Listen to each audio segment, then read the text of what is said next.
So hey guys, welcome to my channel বিলো। তো কেমন আছো সবাই? আশা করি ভালো আছো। তো সবার আগে আমি আসতেছি হচ্ছে ব্রাউজ সিরিজ নিয়ে, মানে অ্যাকচুয়ালি এটা হচ্ছে আমার reaction of Asia cup super 4। সবগুলো আমি আলাদা একটা বানাবো, আবার তো আমি সুপার 4-এর ম্যাচ নিয়ে মানে তো ফার্স্ট সুপার 4 ছিল শ্রীলঙ্কা বাংলাদেশের ম্যাচ। এটা হচ্ছে সেকেন্ড বেস্ট আমার কাছে, বিকজ বেস্ট কোনটা সেটা পরে বলবো। এটা হচ্ছে সেকেন্ড বেস্ট।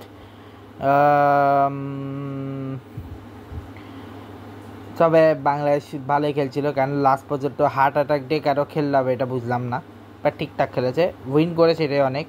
এবার পাকিস্তান আর ইন্ডিয়ার ম্যাচে বোরিং ম্যাচ ছিল, পাকিস্তান একতরফায় জিতছে। শ্রীলঙ্কা পাকিস্তানের ম্যাচে এখানে ইন্ডিয়া পাকিস্তানের ম্যাচে ইন্ডিয়া একতরফা জিতছে, ভুলে পাকিস্তান বলে ফেলছে, সরি। ম্যাচটা ঠিকঠাকই লেগেছে। শ্রীলঙ্কা আচ্ছা, বিস্তারিত যদি বলি, শ্রীলঙ্কার বাংলাদেশের ম্যাচ আমার বেশি পারফর্ম ভালো লেগেছে। প্রথমত শ্রীলঙ্কার তরফ থেকে সানাকা ওয়াটেন ইনিংস, আর বোলিংয়ে মুস্তাফিজুর রহমান ওয়াটেন বোলিং,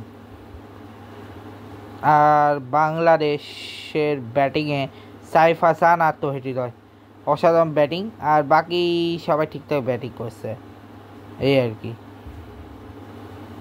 পাকিস্তান ইন্ডিয়ার ম্যাচ যেখানে 171, সো এখানেও সাইফ জারাফ ফারহানের একটা ইনিংস হয়েছে, তার সাথে ফাহিম আশরাফের 20 রান, এই হচ্ছে মোটামুটি একটা। আর ইন্ডিয়ার থেকে অভিষেক শর্মা খেলাটাই শেষ করিয়েছে।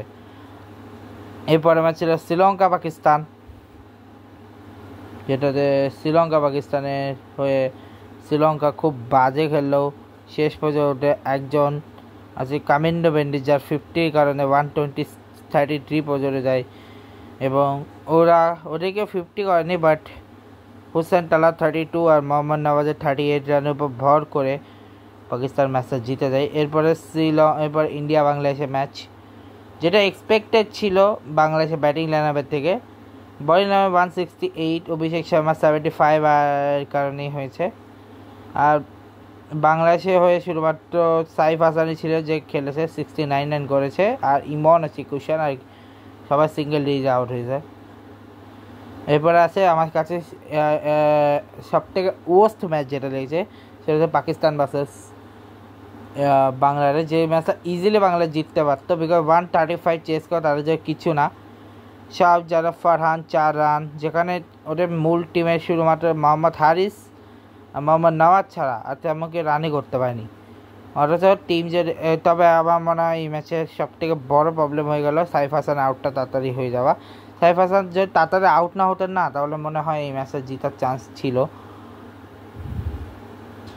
ওকে, নেক্সট হচ্ছে আমার কাছে এশিয়া কাপের বেস্ট ম্যাচ, সেটা হচ্ছে ইন্ডিয়া ভার্সেস শ্রীলঙ্কা, যেখানে শুরুতে ওদের ইন্ডিয়ার ব্যাটসম্যান অভিষেক শর্মা 61, তিলক বর্মা 49, স্যামসন 39, অক্ষর প্যাটেল 21, এরকম ইনিংস চলছিল। তখন ওদের ওই নিশাঙ্ক 107, কুশাল পেয়ারা 58 করে ফেলেছে, বাট ওদের ম্যাচ হারিয়েছে সানাকা যদি 3 রান দিয়ে নিত, তাহলে সুপার ওভারে গিয়ে ম্যাচটা হারতে হতো না শ্রীলঙ্কাকে। এবং ফাইনাল হচ্ছে আগামীকাল। আমার কাছে সবথেকে বেস্ট ম্যাচ লেগেছে। আরও একটা কথা তোমাদের বলতে চাই, সেটা হচ্ছে ওয়েস্ট ইন্ডিজ নেপালে যে সিরিজটা হলো, এবং যেটাতে নেপাল রেকর্ড গড়ল, প্রথমবারের মতো নেপাল 19 রানে হারালো ওয়েস্ট ইন্ডিজকে, তাও পূর্ণ সদস্য একটা দলকে, প্রথমবারের মতো। আমেজিং একটা রেকর্ড করলো নেপাল। অল দ্য বেস্ট নেপালকে। সো এই ছিল আমার রিয়াকশন ব্লগ, এবং প্রতিদিন নিয়ে তোমাকে সেপারেট রিয়াকশন ব্লগ চ্যানেল আমাকে কমেন্টে জানাবে। তো ভিডিওটা ভালো লাগলে সবাই লাইক করবে, কমেন্ট করবে, শেয়ার করবে, সাবস্ক্রাইব করে পাশে বেল আইকন প্রেস করবে। Good bye.